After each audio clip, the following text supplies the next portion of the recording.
اعوذ باللہ من الشیطان الرجیم بسم اللہ الرحمن الرحیم وَإِذَا أَخَذَ اللَّهُ مِيثَاقَ الَّذِينَ أُوتُوا الْكِتَابَ، اور یاد کرو جب کہ اللہ نے جن کو کتاب دی تھی ان سے ایک قول و قرار لیا تھا، ایک میثاق لیا تھا، لَتُبَيِّنُنَّهُ لِلنَّاسِ وَلَا تَكْتُمُونَهُ، تم لازماً اسے واضح کرو گے لوگوں کے لیے، چھپاؤ گے نہیں۔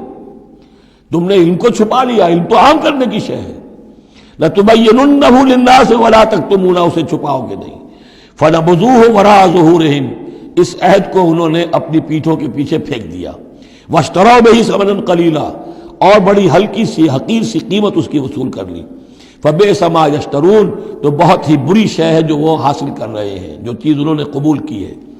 وَلَا تَحْسَبَنَّ الَّذِينَ يَفْرَحُونَ بِمَا أَتَوْا، اور نہ سمجھے وہ لوگ کہ جو اگر کچھ دے دیتے ہیں، کچھ نیکی کر لیتے ہیں، جو کچھ کیا ہے تو اس پر فرح بہت یعنی اینٹ رہے ہیں، اینڈ رہے ہیں، اکڑ رہے ہیں، ہم نے یہ کچھ کر دیا ہے۔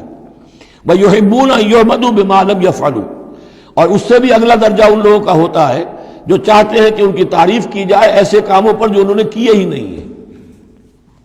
اور اس کی سب سے بڑی مثال آج کل کے دور میں سپاس نامے ہوتے ہیں، فلاں صاحب آئے سپاس نامہ پیش کیا جا رہا ہے، جو ان کے کہیں ساتھ پشتوں میں بھی کوئی کام ان سے نہ ہوا ہو وہ بھی ان کے کھاتے میں ڈال کر، یہ جو چاپلوسی ہوتی ہے تو وہ پسند کرتے ہیں اس کو۔ وَيُحِبُّونَ أَن يُحْمَدُوا بِمَا لَمْ يَفْعَلُوا، جو کچھ کیا ہی نہیں اس پر بھی ان کی تعریف کی جائے، اگر کچھ کر لیا تو کہنے کیا، اس کا تو ڈھنڈورا پیٹیں گے، اس کو تو شائع کریں گے، اس کا جو بھی ہوگا ڈنکے کی چوٹ بیان کریں گے، اس سے بھی آگے بڑھ کر جو کیا نہیں اس پر تعریف چاہتے ہیں۔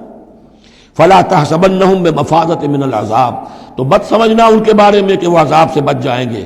وَلَهُمْ عَذَابٌ أَلِيمٌ، اور ان کے لیے دردناک عذاب ہے۔ وَلِلَّهِ مُلْكُ السَّمَاوَاتِ وَالْأَرْضِ، اللہ ہی کے لیے ہے آسمانوں اور زمین کی بادشاہی۔ وَاللَّهُ عَلَىٰ كُلِّ شَيْءٍ قَدِيرٌ، اور اللہ ہر چیز پر قادر ہے۔ اب آ گیا ہے وہ آخری رکوع جو قرآن مجید کے عظیم ترین مقامات میں سے ہے۔ اس کی پہلی 6 آیتیں وہ ہیں کہ جس کے بارے میں روایت آتی ہے کہ جس شب میں یہ نازل ہوئی ہیں تو پوری رات حضور پر رقت آری رہی، آپ کھڑے بیٹھے لیٹے ہوئے روتے رہے۔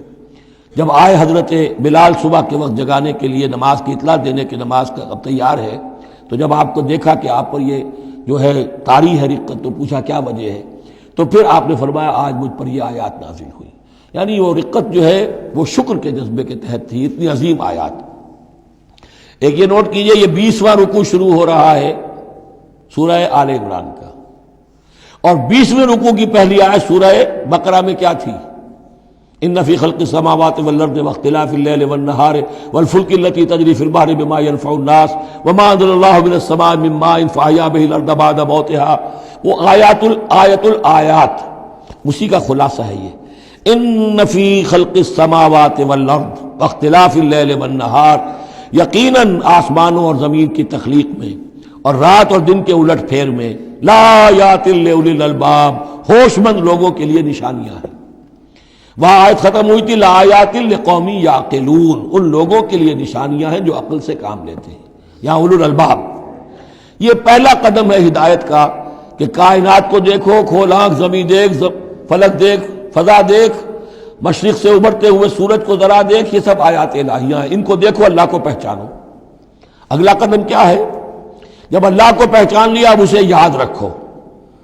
الذین یذکرون اللہ قیاما وقعودا وعلی جنوبہم، جو یاد رکھتے ہیں، ذکر کرتے رہتے ہیں اللہ کا، کھڑے بھی، بیٹھے بھی، لیٹے بھی۔ وَيَتَفَكَّرُونَ فِي خَلْقِ السَّمَاوَاتِ وَالْأَرْضِ، اور مزید غور و فکر کرتے رہتے ہیں آسمان اور زمین کی تخلیق میں۔